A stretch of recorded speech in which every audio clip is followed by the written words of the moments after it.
नमस्कार मित्रों, आप देख रहे हैं टीवी 20 न्यूज। मैं हूं आपके साथ अशोक वर्मा। अपने अपने क्षेत्रों की खबरों को देखने के बने रहिए हमारे साथ। अब शुरुआत करते हैं आज की ताजा खबरें। आजमगढ़ के निजामाबाद से खबर है, जहां विधानसभा के अंतर्गत कांग्रेस नेताओं ने कई गांवों की खाक छान कर लोगों को कांग्रेस की नीतियों से अवगत कराया। इस दौरान उन्होंने भाजपा सरकार की नीतियों को जन विरोधी बताया। कांग्रेस जिला उपाध्यक्ष अरविंद पांडे, ब्लॉक अध्यक्ष रविशंकर के नेतृत्व में निजामाबाद विधानसभा में दर्जनों कांग्रेसी नेताओं ने दर्जनों गांव का दौरा किया और कांग्रेस की नीतियों और विचारों को अवगत कराया। जिला उपाध्यक्ष अरविंद पांडे ने कहा कि वर्तमान सरकार में भ्रष्टाचार चरम सीमा पर है। गांव गरीब किसानों के हित के बारे में सरकार एकदम नहीं सोच रही है, सिर्फ हवाई बातें कह रही है। महंगाई से आम जनता करा रही है। आने वाले समय में भाजपा को जनता उखाड़ कर देखेगी और अपना आशीर्वाद कांग्रेस को देगी। यहाँ बैठक में कांग्रेस कार्यकर्ताओं के साथ ही बड़ी संख्या में पहुंचे ग्रामीणों को संबोधित करते हुए कांग्रेस नेताओं ने कहा कि भाजपा की जन विरोधी नीतियों से महंगाई चरम पर पहुंच गई है। लोगों को धर्म जात के नाम पर लड़ाया जा रहा है। इस मौके पर दर्जनों लोग उपस्थित थे। थोड़ी सी और मेहनत कर देंगे तो यूपी में प्रियंका जी को तुरंत हम लोग ला देंगे। और ऐसे ऐसे हमारे वरिष्ठ कांग्रेसी बैठे हैं जिसे जहां बड़े बड़े नेता आके विश्राम लेते थे। अगर ये लोग ऐसे लोग जागरूक हो गए, क्योंकि अभी हमें पता चला कि पार्टी के सदियों लोग काम न करने की वजह से पार्टी वाले शुरू हो गई, लेकिन अब एक नई ऊर्जा के साथ, एक नए संकल्प के साथ, प्रियंका जी के साथ और हमारे जिला अध्यक्ष प्रवीण सिंह के नेतृत्व में कांग्रेस बहुत तेजी से आगे बढ़ रही है। और मैं आप लोगों को विश्वास दिलाता हूं, आप लोगों ने साथ दिया तो आजमगढ़ में भी क्या पूरे यूपी में प्रियंका जी आ जाएंगी। इसके साथ आप लोगों का आशीर्वाद का आकांक्षी कांग्रेस पार्टी जिला उपाध्यक्ष अरविंद पांडे। धन्यवाद। जौनपुर से बड़ी खबर आ रही है, जहां पुलिस अधीक्षक अजय सोहनी के कुशल निर्देशन में एसओजी सर्विलांस व थाना चंदबक पुलिस ने बड़ी सफलता हासिल करते हुए 5 शातिर चोरों को गिरफ्तार किया है और उनके कब्जे से 5 चोरी की मोटरसाइकिल, 4 लाठी, 1 राड, तमंचा व कारतूस, चाबी का गुच्छा भी बरामद किया है। आपको बता दें कि वरिष्ठ पुलिस अधीक्षक जौनपुर अजय साहनी के कुशल निर्देशन में अपर पुलिस अधीक्षक नगर जौनपुर संजय कुमार एवं क्षेत्राधिकारी किराकत शुभम तोदी के निकट पर्यवेक्षण में तलाश वांछित पुरस्कार घोषित अपराधियों की गिरफ्तारी के अभियान के क्रम में कार्रवाई करते हुए आज थानाध्यक्ष संजय कुमार सिंह, थाना चंदवक जनपद जौनपुर को की कुशल नेतृत्व में स्वाट टीम प्रभारी उप निरीक्षक आदेश त्यागी, माई टीम व सर्विलांस प्रभारी उप निरीक्षक राम जन्म यादव, माई टीम की संयुक्त टीम द्वारा मुखबिर खास की सूचना पर बगेरवा मोड़ के पास कस्बा चंदौक में सोने चांदी की दुकान में डकैती की योजना बना रहे 5 अभियुक्तों को यानी क्रमशः संदीप चौहान, गयाबिंद, महाजन प्रजापति, चंदन चौहान और हेमंत कुमार को गिरफ्तार किया है। इस मामले में क्या कुछ कहा पुलिस अधिकारी ने, आपको सुनवाते हैं। जो 5 चोर गिरफ्तार हुए हैं सर, क्या मामला है पूरा? चंदवक थाना अंतर्गत कल रात्रि में चलाए जा रहे चेकिंग अभियान के तहत 6 डकैती की योजना बनाते हुए शातिर अपराधियों को पुलिस ने जब पकड़ा तो उसमें से एक भागने में सफल रहा। वह 5 अभियुक्तों को हम लोगों ने गिरफ्तार किया गया है। इनके पास से 4 लाठी, 1 लोहे की रॉड, 1 अदद अवैध तमंचा, 2 अदद कारतूस और 5 चोरी की बाइक बरामद हुई है। पूछताछ में ये जानकारी प्राप्त हुई है कि ये सभी शातिर बाइक चोर हैं, जो क्षेत्र विशेष में उपेक्षापूर्ण खड़े किए गए वाहनों को चुरा करके ले जाते थे और उन्हें फिर उनके पार्ट्स को और बाइक को आसपास के प्रांतों में और आसपास के जनपदों में बेचते थे। इन सभी के ऊपर विधिक कार्रवाई करते हुए मुकदमा पंजीकृत करके इनको जेल भेजने की कार्रवाई की जा रही है और आगे भविष्य में एक वांछित अभियुक्त की गिरफ्तारी के साथ साथ इन सभी पर गैंगस्टर लगा करके आगे की कार्रवाई की जाएगी। दिल्ली उच्च न्यायालय में सुशांत सिंह राजपूत के पिता की याचिका खारिज होने के बाद उन्होंने डबल बेंच के समक्ष अपील दायर की थी और अपील में भी फिल्मों में स्टे लगाने की उनकी याचिका खारिज कर दी थी। इसके बाद उन्होंने फिर से जस्टिस संजीव नरूला की कोर्ट में एप्लीकेशन लगाई है, जिसमें 6 सितंबर तक सभी फिल्म के निर्माता निर्देशकों को जवाब देना है। इस मामले में क्या कुछ कहा फिल्म निर्माता निर्देशकों के वकील डॉक्टर ए पी सिंह ने, सुनवाते हैं आपको।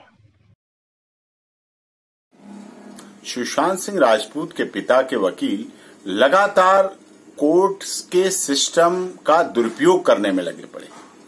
जबकि सिंगल बेंच ने ऑनरेबल जस्टिस संजीव नरूला साहब की कोर्ट में हमारे डायरेक्टर प्रोड्यूसर के हक में फैसला कर दिया, फिल्म रिलीज करने का ऑर्डर कर दिया, कोई स्टे नहीं दिया। उसके बाद उस ऑर्डर को चैलेंज करके डबल बेंच में गए उनके वकील। डबल बेंच में प्रोसीडिंग चली, लगातार सुनवाई चली, मैराथन सुनवाई चली। अच्छी बात थी, होना चाहिए। सबकी तरफ से पिटीशन, काउंटर एफिडेविट, रिजॉइंडर सब आने चाहिए। आया, प्रोसेस पूरा हुआ। उसके बाद भी हमारे हक में, हमारे डायरेक्टर प्रोड्यूसर के हक में फिल्म रिलीज करने का आदेश हुआ। फिल्म रिलीज हुई, फिल्म चल रही है, फिल्म चल चुकी है। क्या अब इन एप्लीकेशंस जो लगा रहे हैं, जो प्रोसेस का मिसयूज कर रहे हैं, उसके द्वारा क्या फिल्म डी रिलीज हो जाएगी? क्या दर्शक जो फिल्म देख चुके हैं उसको भुलाने के लिए है ये कि भूल जाओ, आपने कुछ नहीं फिल्म देखी? कोई आपत्ति है, कोई व्यक्तिगत आपत्ति है, वो आप नहीं बता पा रहे हैं। आप भी फिल्म देख चुके हैं, लाखों लोग फिल्म देख चुके हैं, उसके बाद भी आपको कोई ऐसी आपत्ति नहीं, बस वो और रिलीज ना हो। और कितनी बार रिलीज नहीं होगी? फिल्में रिलीज हो चुकी हैं, चल रही। हाँ, ओटीटी प्लेटफॉर्म है, जो कोरोना के समय ओटीटी प्लेटफॉर्म पर ही जो फिल्में रिलीज हुई वही थे कि सिनेमा हॉल बंद थे सार्वजनिक रूप से, और कोई ऐसी पाबंदी नहीं। अब जहां जहां वो भी रिलीज हो रही हैं, सब फिल्में रिलीज हो चुकी हैं लगभग। तो ऐसी स्थिति में कोर्ट के प्रोसेस का मिसयूज करना, बार बार पिटीशन लगाकर हमारे डायरेक्टर प्रोड्यूसर का फिजिकली, फाइनेंशियली और मेंटली हैरेसमेंट करना, प्रोसेस का दुरुपयोग करना, ये बिल्कुल पूरी तरह से गलत है। ऐसा नहीं होना चाहिए। इस जब ऑनरेबल हाई कोर्ट कर चुकी, double bench, honourable Delhi high court की डबल बेंच कर चुकी, आपको और परेशानी ऑनरेबल सुप्रीम कोर्ट आइए ना, आप सुप्रीम कोर्ट आइए, वहां ये आपको परेशानी। लेकिन वही राउंड गोल गोल, वहीं फिर एप्लीकेशन, कितनी एप्लीकेशन। आज तो ऑनरेबल जस्टिस ने कहा कौन सी आईए नंबर बताओ, कितनी आईए लग चुकी हैं इसमें। जब इतनी आईए लग चुकी हैं, उसके बाद भी यही रिजल्ट, वहां भी यही रिजल्ट, वहां भी यही रिजल्ट, क्योंकि स्वीकार भी करना चाहिए। जब भी कभी ऑनरेबल हाई कोर्ट्स का या उच्च न्यायालयों का फैसला आए, डबल बेंच का फैसला आए, तो याचिकाकर्ता और उनके वकीलों को उस फैसले का स्वीकार करना चाहिए, सम्मान करना चाहिए। यह भी विधि सम्मत होता है, यह भी कानून के तहत होता है। फैसले को स्वीकार करना, सम्मानजनक तरीके से स्वीकार करना। और बार बार लगा के आप वही स्थिति सुशांत सिंह राजपूत ने जो अपने जीवन में नेपोटिज्म के खिलाफ की, आप वही स्थिति हमारे डायरेक्टर प्रोड्यूसर के संबंध में भी डालना चाहते हैं।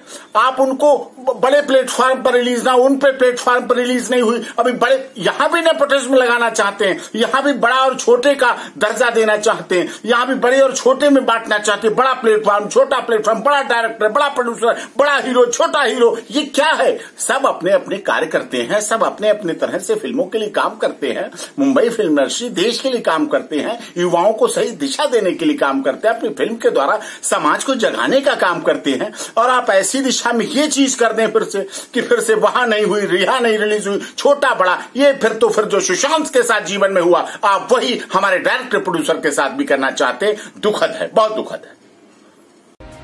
जिला कांग्रेस कमेटी के अध्यक्ष प्रवीण कुमार सिंह ने बताया है कि हमारे जिला ब्लॉक एवं न्याय पंचायत स्तर तक मजबूत संगठन खड़ा हो चुका है। अब ग्राम कांग्रेस के गठन की प्रक्रिया चल रही है। वर्तमान राजनीतिक परिस्थितियों से मुकाबला करने के लिए प्रशिक्षण की आवश्यकता थी, जिसके क्रम में अखिल भारतीय कांग्रेस कमेटी की महासचिव प्रभारी उत्तर प्रदेश प्रियंका गांधी एवं उत्तर प्रदेश कांग्रेस अध्यक्ष अजय कुमार लल्लू, विधायक के निर्देशानुसार आजमगढ़ जनपद के समस्त 278 न्याय पंचायतों के अध्यक्षों का एक दिवसीय प्रशिक्षण दिनांक 24 अगस्त 2021 एवं दिनांक 25 अगस्त 2021 को पलिवाल मैरिज हॉल में सुबह 8 बजे से आयोजित किया जाएगा। जानकारियां दे रहे हैं जिला कांग्रेस कमेटी के अध्यक्ष प्रवीण कुमार सिंह। सुनिए। प्रशिक्षण शिविर का आयोजन किया जा रहा है, क्या है?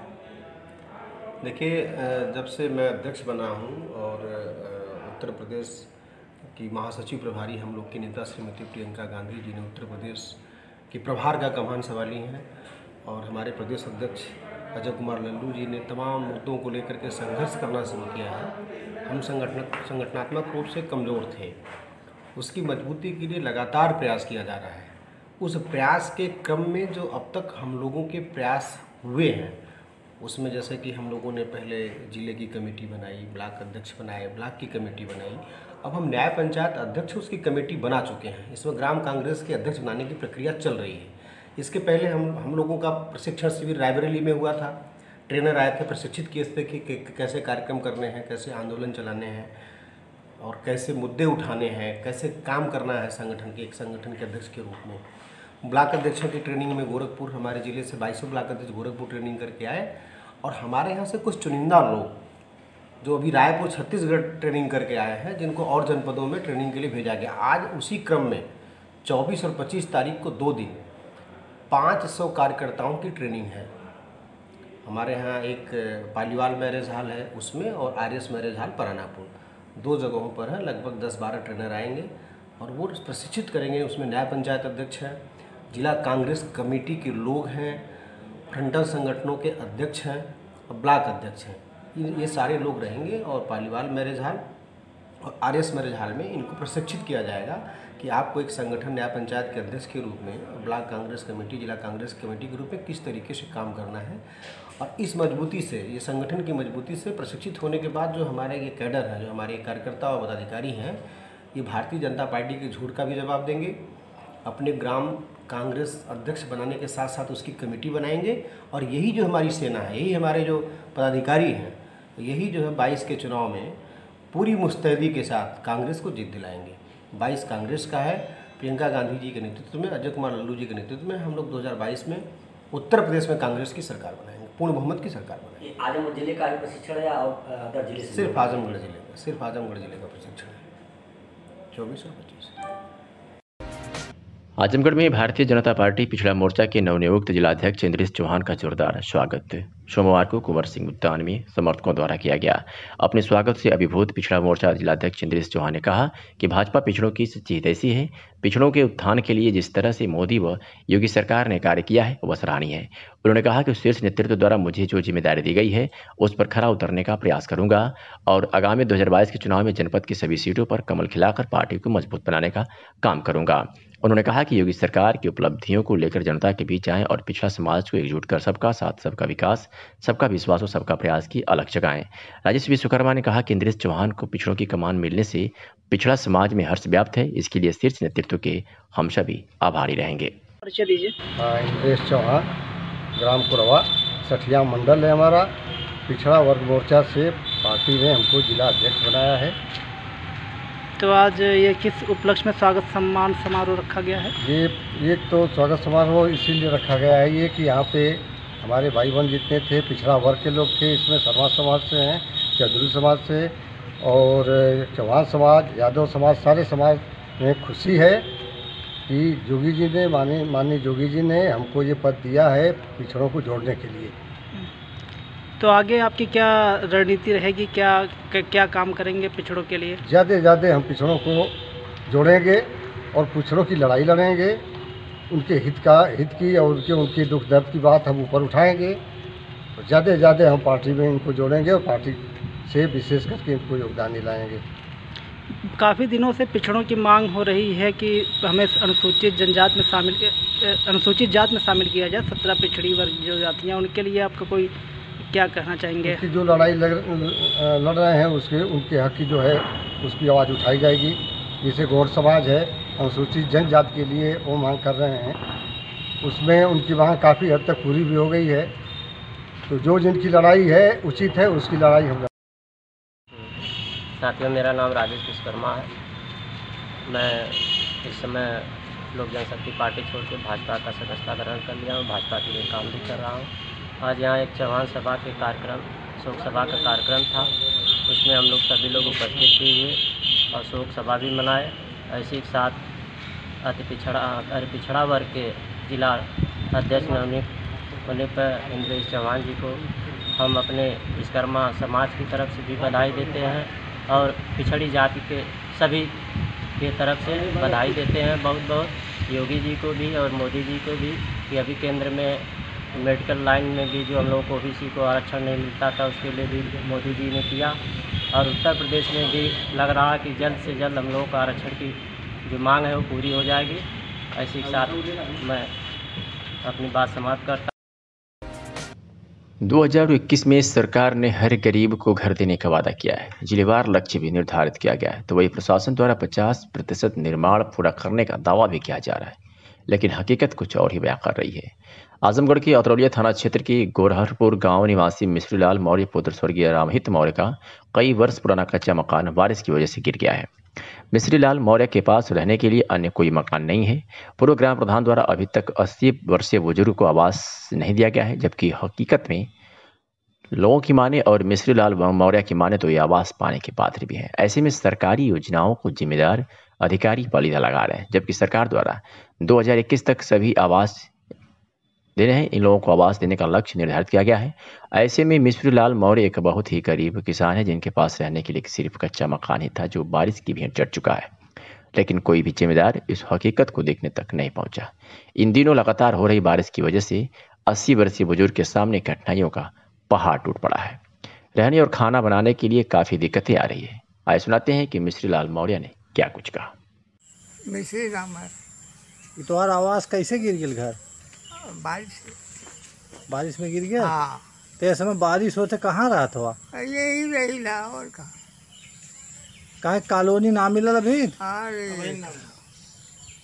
ना मिले। का कहा न प्रधान? प्रधान कहाँ बोले था।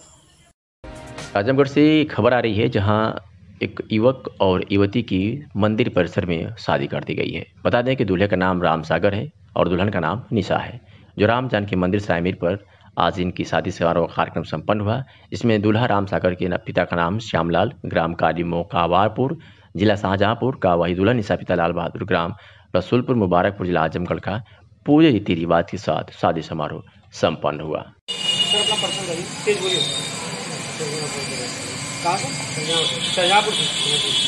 क्या नाम है आपका? राम सागर। आपकी शादी ये सरायमीर हुई है श्री राम जानकी मंदिर में, इससे आप संतुष्ट हैं?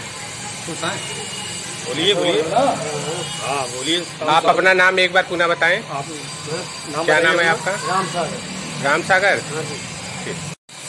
क्या नाम है आपका? कहाँ के रहने वाली हैं? तो आपकी शादी जो राम जानकी मंदिर में हुई है, इससे आप संतुष्ट हैं?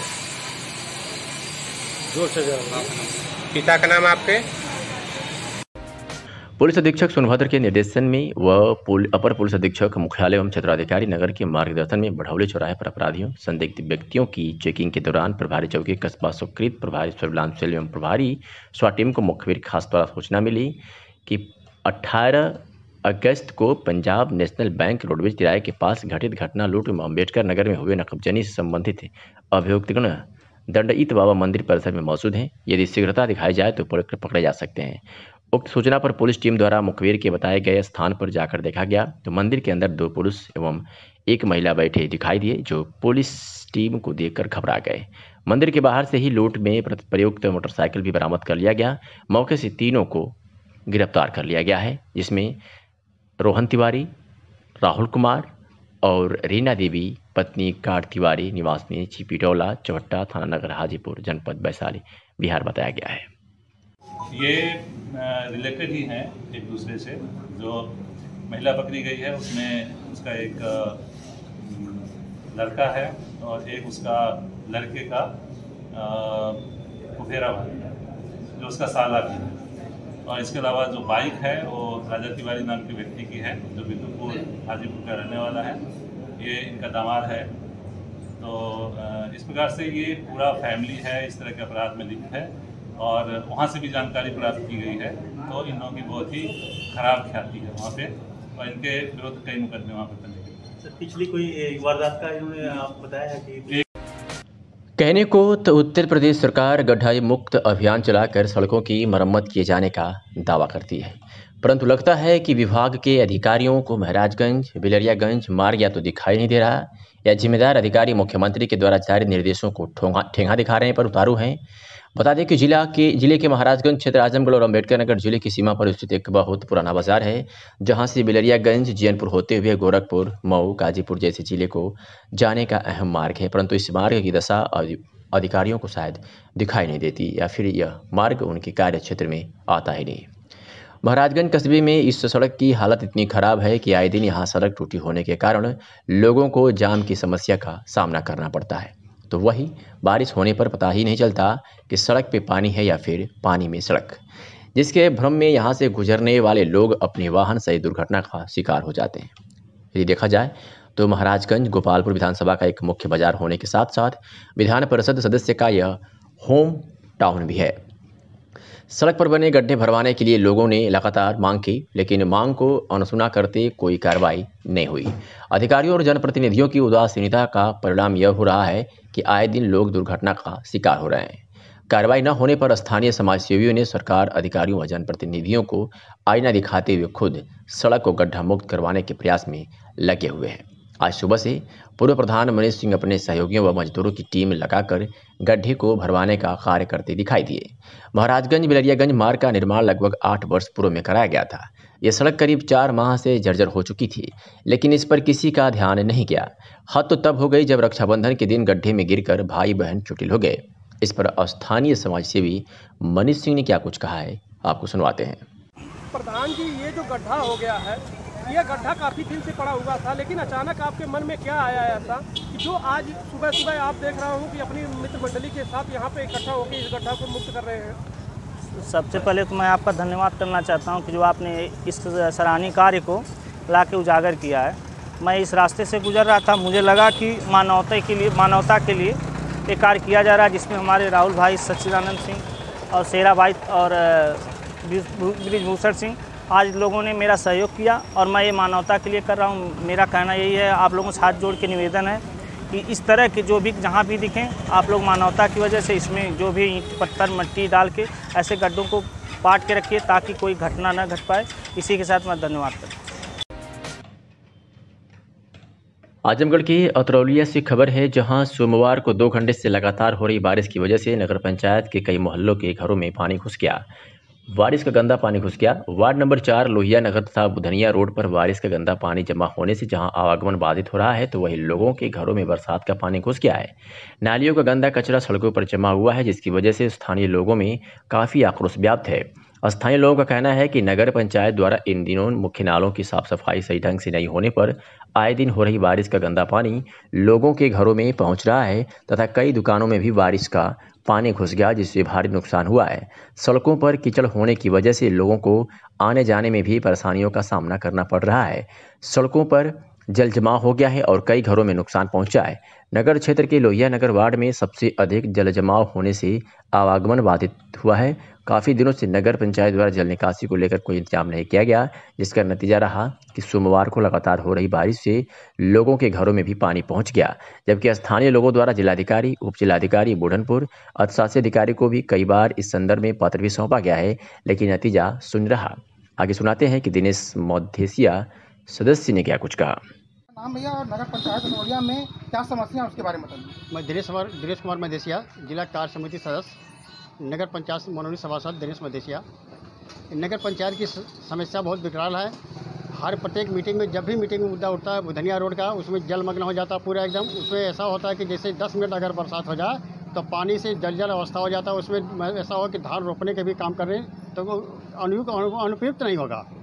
यही हाल लोहिया नगर की है। लोहिया नगर में भी नाली का पानी जो बदबदा कर ऊपर उठ जाता है, गंदगी महामारी फैलने का शंका है। और उससे अधिक भयंकर तो बुधनिया रोड पर हुआ है, जिसमें 10 मिनट बरसात हो जाए तो अंदर का नाली का गंदगी जो ऊपर उठ जाता है, उसमें महामारी फैलने का शंका है। कई बार नगर पंचायत के चेयरमैन की मीटिंग में ये बात किया जाता है, लेकिन इसके बाद उसको हंस के टाल देते हैं, बोलते हैं इस पर हम काम करेंगे, लेकिन आज तक कभी काम नहीं हुआ। क्या दवाई का छिड़काव और कभी कोई छिड़काव किया जाता है? बुधनिया रोड पर हमको देखने को नहीं मिला। इसमें दवाई के छिड़काव न इसमें व्यवस्था कोई देखा जाता है। अगर नगर पंचायत के चेयरमैन अगर इसमें शासन के प्रति, जनता के प्रति अगर सही जवाबदेह होते तो इनका ये स्थिति आज की डेट में देखने को नहीं मिलता। जैसे कि पानिया में काइयाँ लग गई हैं, क्या कई दिन तक पानी रुका रहता है यहाँ? कई दिन तक पानी इसमें लगा रहता है। इसमें सफाई नाम की व्यवस्था नहीं है। बुधनिया का बहुत स्थिति दयनीय है और उसमें गढ़ई का जो पानी ठेल देता है बुधनिया रोड पर, उसमें आने जाने का छात्र लोगों को दिक्कत होता है। जनता को काफ़ी असुविधा का सामना करना पड़ता है। ये दयनीय स्थिति है बुधनिया रोड का। लोहिया नगर पंचायत। आजमगढ़ पुलिस ने एक ऐसे अपराधी को गिरफ्तार किया है जो गुजरात से लूट व हत्या कर भागे हुए अभियुक्त पुलिस मुठभेड़ में गिरफ्तार हुआ और उससे वो मिलने आया था। आज उसे भी पुलिस ने मुठभेड़ में गिरफ्तार कर लिया है।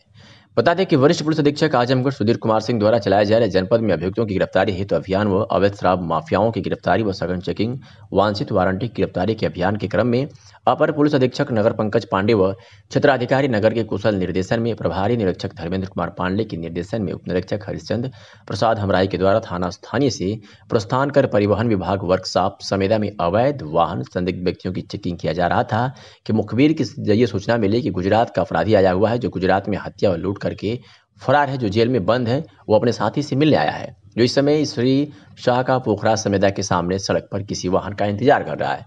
इस सूचना पर पुलिस टीम ईश्वरी का शाह के पोखरा के पास पहुंची कि उक्त अपराधी ने पुलिस टीम पर जान से मारने की नियत से लक्ष्य साध कर फायर कर दिया, जिसमें पुलिस बाल बाल बच गई और पुलिस ने अपनी कार्रवाई में उस अपराधी को गिरफ्तार कर लिया है। आजमगढ़ से इस वक्त की एक बड़ी खबर निकल करके सामने आ रही है, जहां जहानागंज थाना क्षेत्र में स्थित साईं ढाबे पर खड़े युवक को बदमाशों ने गोली मार दी है। गर्दन में गोली लगने से घायल युवक को स्थानीय स्वास्थ्य केंद्र ले जाया गया है, जहां से चिकित्सकों ने हालत गंभीर देख हायर सेंटर रेफर कर दिया है। पुलिस ने बदमाशों की गिरफ्तारी के लिए 4 टीमों का गठन कर दिया है। बता दें कि जहानागंज थाना क्षेत्र के भुजई गाँव निवासी मुमताज रोजी रोटी के लिए सऊदी रहता था। पिछले दिनों वह छुट्टी पर घर आया था। बताते हैं कि मुमताज सोमवार की दोपहर किसी काम से जहानागंज कस्बा गया था। अपराह्न करीब 4 बजे वह घर लौट रहा था कि बरसात शुरू हो गई।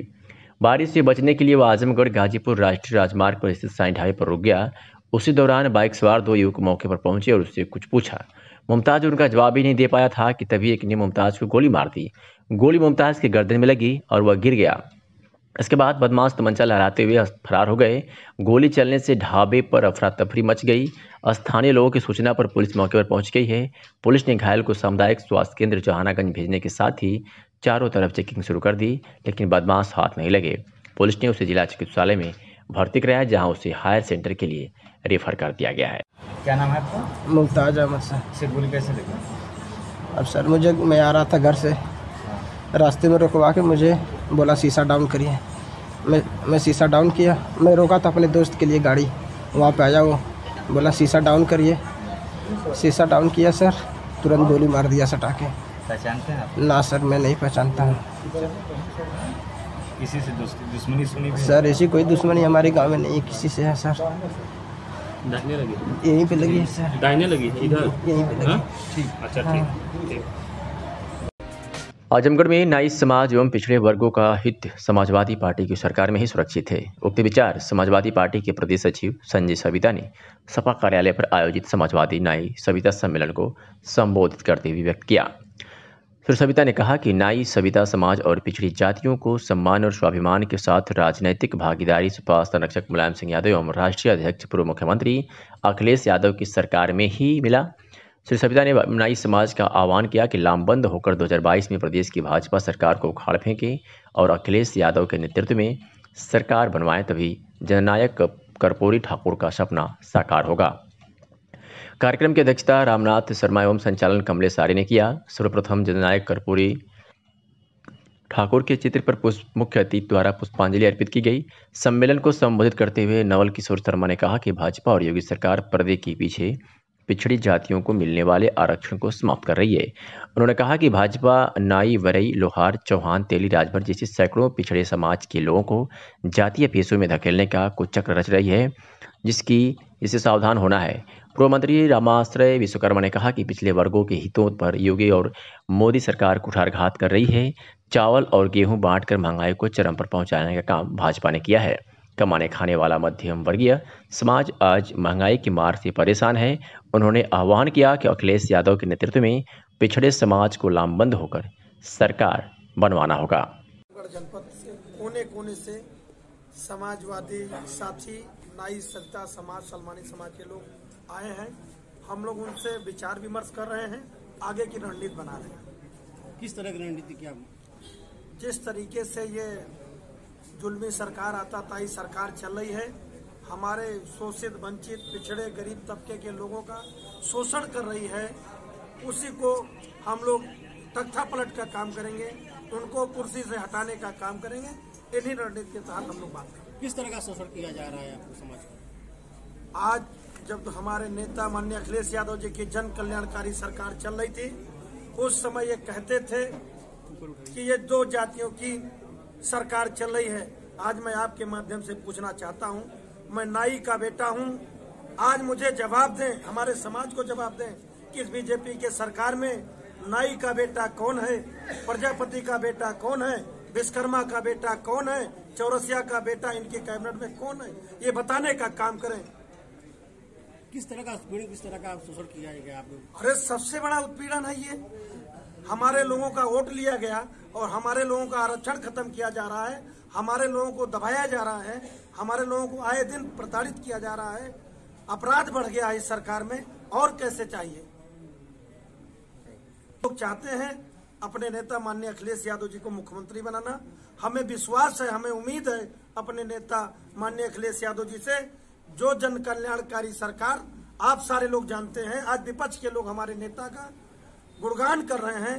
2012 से लेकर 2017 तक जिस हिसाब से इस प्रदेश में विकास की मुख्यधारा बह रही थी, हम लोग चाहते हैं कि आने वाले समय में भी हर जात धर्म को लेके हमारे नेता माननीय अखिलेश यादव जी सरकार बनाएंगे और सबको न्याय दिलाने का काम करेंगे। अपने लोगों को किस तरह आप जोड़ रहे हैं?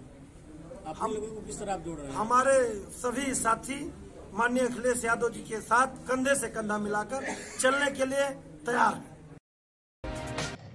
आजमगढ़ में भारतीय जनता पार्टी जिलाध्यक्ष आजमगढ़ सदर ध्रुव सिंह और लालगंज जिलाध्यक्ष ऋषिकांत राय की उपस्थिति में जिला कार्यालय पर पूर्व मुख्यमंत्री उत्तर प्रदेश व पूर्व राज्यपाल राजस्थान व हिमाचल प्रदेश स्वर्गीय कल्याण सिंह की मृत्यु के उपरांत शोक सभा का आयोजन कर श्रद्धांजलि अर्पित किया। इस अवसर पर पूर्वांचल विकास बोर्ड के उपाध्यक्ष व पूर्व विधायक लालगंज नरेंद्र सिंह ने स्वर्गीय कल्याण सिंह को श्रद्धांजलि देते हुए कहा कि बहुत कम लोग इस धरती पर इतिहास बनने के लिए जन्म लेते हैं। कल्याण सिंह इतिहास बनाकर हम सबके बीच चले गए। कल्याण सिंह के साथ कार्य करने का सौभाग्य मुझे भी मिला। वह आजमगढ़ में भी भाजपा को मजबूत देखना चाहते थे। आज के दिन राजनीति की बात नहीं करना चाहता, लेकिन उनकी इच्छा को देखते हुए हम सबको आजमगढ़ में भी कमल खिलाने का संकल्प लेकर उनके सपने को पूरा करना है। यही हम आजमगढ़ के भाजपा कार्यकर्ताओं द्वारा स्वर्गीय कल्याण सिंह को सच्ची श्रद्धांजलि होगी। लालगंज के जिलाध्यक्ष ऋषिकांत राय ने कहा कि कल्याण सिंह भले ही हम सबके बीच नहीं है, लेकिन उनके कार्य हम सबको मार्गदर्शन देते रहेंगे। जिलाध्यक्ष आजमगढ़ सदर ध्रुव सिंह ने श्रद्धांजलि अर्पित करते हुए कहा कि कल्याण सिंह के जाने से भारतीय जनता पार्टी की बहुत बड़ी क्षति हुई है, जिसे लंबे काल तक भरना संभव नहीं है। गोरखपुर से खबर है, जहां श्रावण मास की पूर्णिमा पर रविवार को गोलघर स्थित काली मंदिर पर मां काली की धूमधाम से त्रिवार्षिक पूजा होने के उपरांत सोमवार को दोपहर 12 बजे से शाम 5 बजे तक विशाल भंडारे का आयोजन हुआ, जिसमें बड़ी संख्या में श्रद्धालुओं की सहभागिता रही। महाकाली मंदिर समिति गोलघर के तत्वावधान में त्रिवार्षिक पूजा संपन्न हुआ, जिसमें मां काली के भक्त गढ़ढोल की थाप पर मां का जयकारा लगाते हुए नृत्य कर रहे थे। बैंडबाजों की भक्तिमय मधुर धुन वातावरण में भक्ति का रास घोल रही थी। पुरुष, महिला, युवा, बच्चे सभी बड़ी संख्या में मां काली की पूजा में सम्मिलित रहे। अधिकांश महिलाएं जहां भजन गाती रहीं, वहीं अनेक महिलाओं ने आरती का थाल भी ले रखा था। सबसे पीछे मां काली की सुसज्जित प्रतिमा रथ पर विराजमान थी। रास्ते में जगह जगह श्रद्धालुओं ने पूजा आराधना की। गोलघर स्थित काली मंदिर पर श्रद्धालुओं ने इस अवसर पर धार का पूर्व कढ़ाई चढ़ाकर मां काली की पूजा भी की। यह पूजा गोलघर काली मंदिर से प्रारंभ होकर काली मंदिर के स्थित बाबा स्थान होकर पुनः काली मंदिर पर आकर संपन्न हुई तथा विशाल भंडारे का आयोजन हुआ। खबर जौनपुर से है, जहां जौनपुर पुलिस अधीक्षक अजय साहनी के निर्देश पर अपराधियों पर नियंत्रण हेतु चलाए जा रहे अभियान के तहत आज जनपद के विभिन्न थानों की पुलिस ने अपनी अलग अलग कार्रवाई में कई अपराधियों को गिरफ्तार कर सलाखों के पीछे भेज दिया है। बात करें अगर थाना सराय ख्वाजा जौनपुर पुलिस की, तो थाना सराय ख्वाजा पुलिस ने दुष्कर्म पॉक्सो एक्ट के वांछित अभियुक्त को गिरफ्तार किया है। तो ही थाना बदलापुर ने पुलिस ने गैंगस्टर एक्ट के वांछित एक अभियुक्त को गिरफ्तार किया है। तो वही थाना कोतवाली पुलिस ने 12 घंटे के अंदर नाबालिग लड़की का अपहरण करने वाले 2 शातिर वांछित अपहरणकर्ता को गिरफ्तार किया है और अपहरिता बरामद किया है। तो वही थाना कोतवाली पुलिस ने अपनी दूसरी कार्रवाई में 3 शातिर वाहन चोरों को चोरी की एक बोलेरो व एक मोटरसाइकिल के साथ गिरफ्तार करने में बड़ी सफलता हासिल की है। आजमगढ़ जनपद में पुलिस अधीक्षक सुधीर कुमार सिंह के निर्देश पर जनपद की विभिन्न थानों की पुलिस ने आज बड़ी सफलता हासिल की है। बता दें कि पुलिस अधीक्षक के निर्देश पर अपराधियों पर नियंत्रण हेतु चलाए जा रहे अभियान के तहत महाराजगंज पुलिस ने जहां 2 वांछित अभियुक्तों को गिरफ्तार किया है, तो वही रौनापार पुलिस ने किशोरी को भगा ले जाने वाले को गिरफ्तार किया है। बात करिए अगर अतरौलिया पुलिस की, तो अतरौलिया पुलिस ने 1 किलो 200 ग्राम गांजा नाजायज के साथ एक अभियुक्त को गिरफ्तार किया है। तो वही निजामाबाद पुलिस ने 1 किलोग्राम 850 ग्राम अवैध गांजा के साथ एक गांजा तस्कर को गिरफ्तार करने में बड़ी सफलता हासिल की है। साथ ही अगर बात करें धारा 151 सीआरपीसी की, तो जनपद आजमगढ़ के समस्त थाना द्वारा शांति व्यवस्था हेतु कुल 21 व्यक्तियों के विरुद्ध 151 सीआरपीसी की कार्रवाई की गई है।